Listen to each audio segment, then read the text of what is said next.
কোনো নির্দিষ্ট কারণ ছাড়াই শত শত মুসলিমকে বাংলাদেশে পাঠাচ্ছে ভারত। এমনই এক চাঞ্চল্যকর খবর উঠে এসেছে আন্তর্জাতিক মানবাধিকার সংগঠন হিউম্যান রাইটস ওয়াচের প্রতিবেদনে।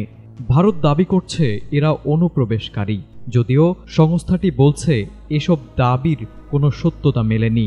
তাদের মতে অবৈধভাবে বাংলাদেশে পাঠানো অনেকে ভারতের সীমান্তবর্তী রাজ্যের নাগরিক এবং এদের বেশিরভাগই গরিব ও খেটে খাওয়া শ্রমিক। তবে প্রশ্ন উঠেছে, কেন মুসলিমদের অবৈধভাবে বাংলাদেশে পাঠাচ্ছে ভারত? সংস্থাটির প্রতিবেদনে বলা হয়েছে, 7 মে থেকে 15 জুন পর্যন্ত 1,500-এরও বেশি মুসলিম নারী, পুরুষ ও শিশুকে ভারত বাংলাদেশে পুশিন করেছে।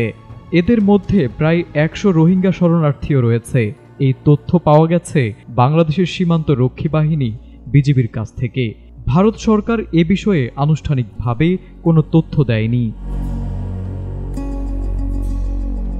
সংস্থাটি আরও বলছে, বিজেপি শাসিত রাজ্যগুলো যথেচ্ছভাবে মুসলিমদের আটক করে তাদের বাংলাদেশ সীমান্তে ঠেলে দিচ্ছে। এমনকি নাগরিকত্ব যাচাই ছাড়াই মারধর করে এবং ব্যক্তিগত সামগ্রী কেড়ে নিয়ে সীমান্ত পার করানো হচ্ছে বলে অভিযোগ উঠেছে। যাদের নাগরিকত্বের প্রমাণ রয়েছে তাদের মধ্যে কয়েকজনকে পরে ফিরিয়ে নিতে ভারত বাধ্য হয়েছে। এই প্রতিবেদন তৈরির জন্য হিউম্যান রাইটস ওয়াচ জুন মাসে 18 জন সরাসরি ভুক্তভোগী ও তাদের পরিবারের সঙ্গে সাক্ষাৎকার নিয়েছে।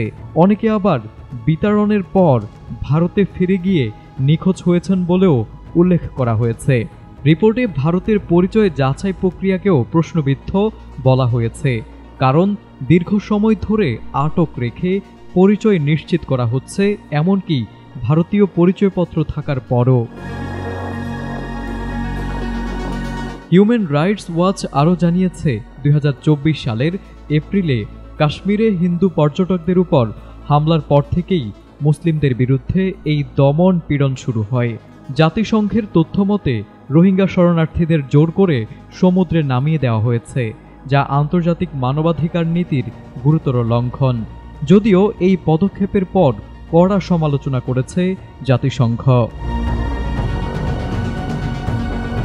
বাংলাদেশ সরকার একাধিকবার ভারতের এই একতরফা পুশিন নীতির বিরোধিতা করেছে এবং বলেছে যে আন্তর্জাতিকভাবে স্বীকৃত প্রক্রিয়া অনুসরণ না করে এভাবে কাউকে পাঠানো আইনগত ও নৈতিকভাবে গ্রহণযোগ্য নয়।